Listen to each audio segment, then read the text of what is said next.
Hey everybody, Don here. For anyone that's new to my channel, make sure to hit the like button, subscribe button, and comment down below. What I'm going to do is I'm going to show you guys my deck list, and then I'm going to go and tell you what my choices are, and what cards I would change, what would I improve on, would I add, modify, anything after I show the deck list. I went undefeated at locals playing Zoro. This deck's crazy. But once again, before I talk about any of that, I just want to show you guys the deck list. This is what you're here for, so let's get to it. We got 4 chopper blockers, 4 each of the Namis. Obviously, this card's insane. 4 Robin. We have double Usopp of the 1K counter and then a 2K counter Usopp.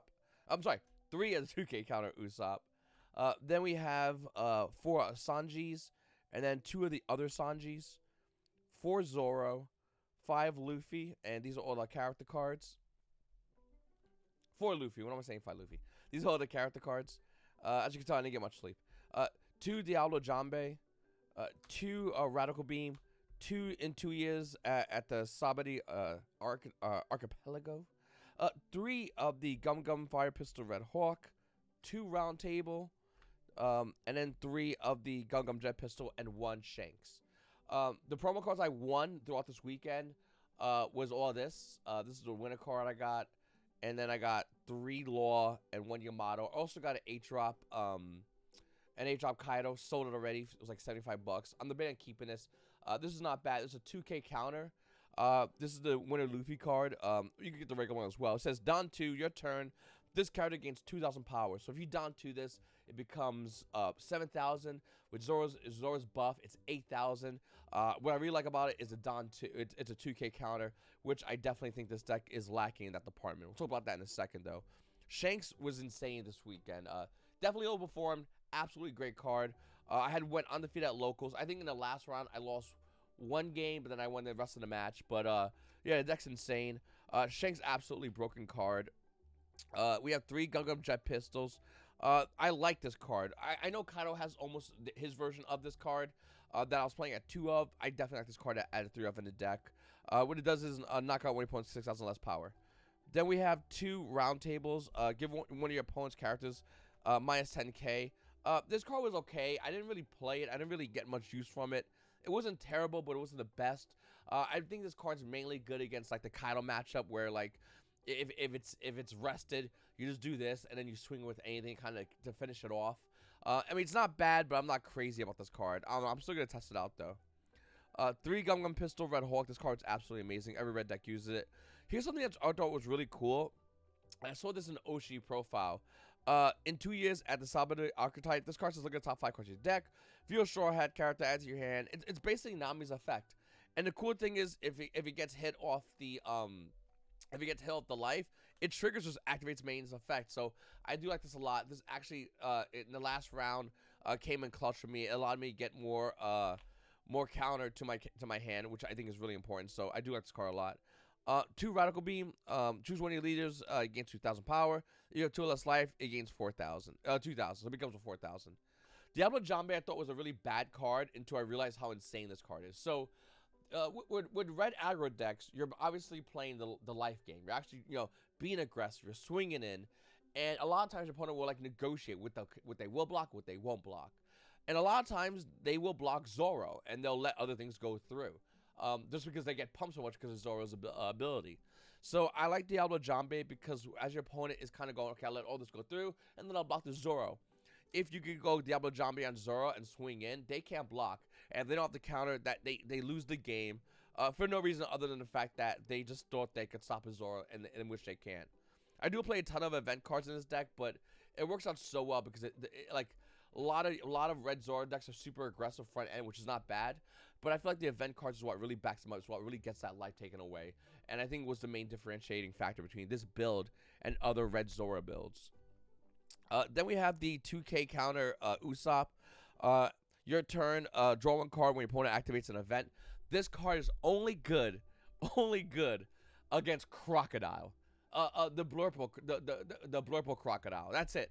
Not many decks really you're really going to be pumping this card up to do it for. Majority of the time, this is a 2K counter. If you do have 4 of the Monkey Luffys, you can substitute them. Or if you have the room to play both, I would. Just because this deck doesn't have that many good 2K counters. Then you have the regular 2 Usopp, Don 2. When attacking, your opponent can activate a blocker that has 5,000 or more power during this turn. This card comes up. I might actually add more if I can in the future. I do like this effect. It wasn't relevant in the early game, but in late game, this card is really, really, really, really important. And then we have 4 Nico Robin. Down 1 when attacking, knock out one of your opponent's characters with 3,000 less power. I like this card a lot. This card was huge throughout the rest of the day. Swinging in with her first, getting rid of that blocker, and then going face with Zoro. I mean, man, I really like this card a lot.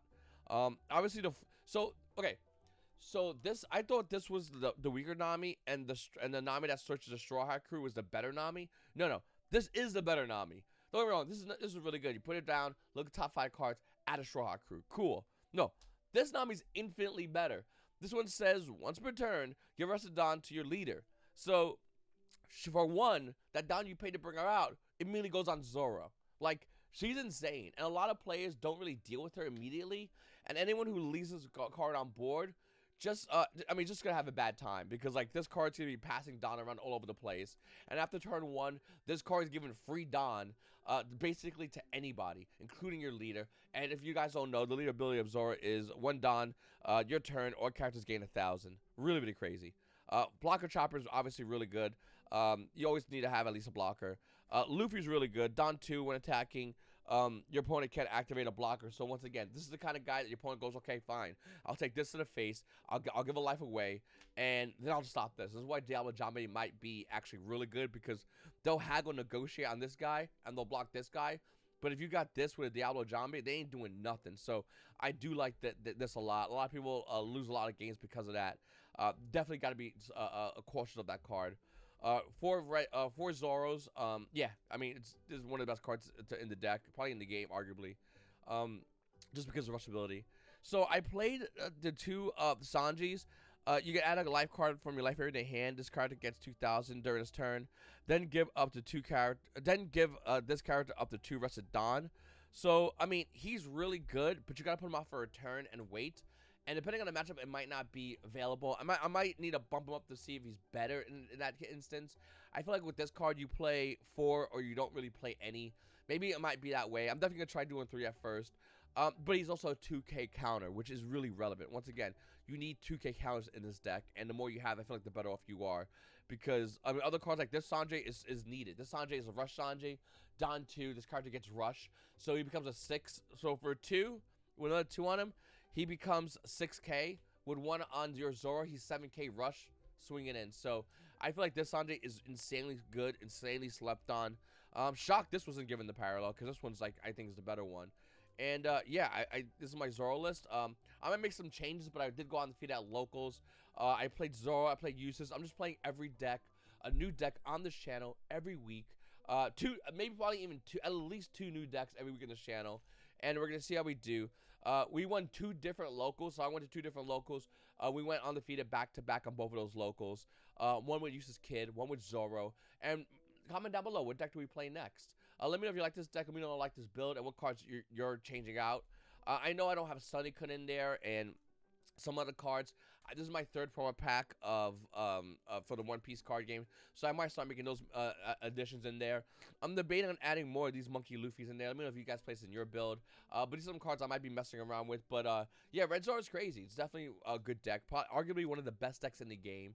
And I think the hardest matchup is probably something like an event deck, maybe like a crocodile. Might be something that might be a little bit hard. But for the most part, I feel like this deck doesn't have any overwhelmingly bad matchups. It's pretty good overall, and I think everyone should give this deck a try, because it definitely overperformed this weekend. Anyway, guys, I appreciate you guys watching my videos. Once again, make sure to hit the subscribe button, hit the like button, comment down below. This is the Don. I'll see you paisanos around.